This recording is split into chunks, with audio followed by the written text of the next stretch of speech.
guys. So mag-count taon 25 counts.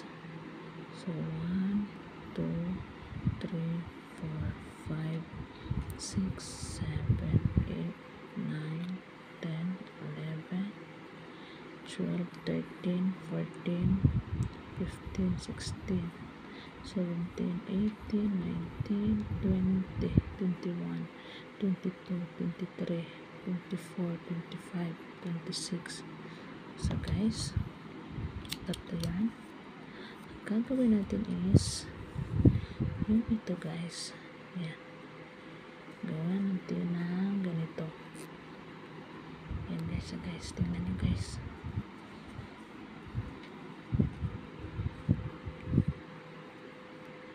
Oops.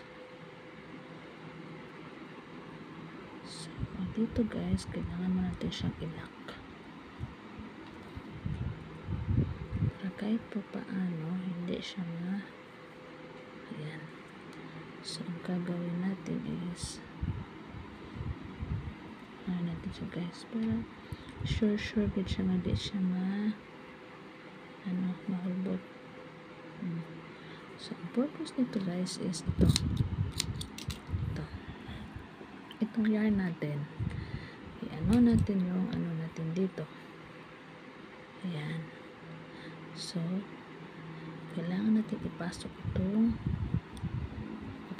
guys. Natin ipasok ito dito sa oops. Ayan. Ayan. Ayan. See? Magaganyan siya guys. Ito yung hold niya dito. So, tingnan nyo. Ayan na siya. Gagawin natin, lalagyan natin to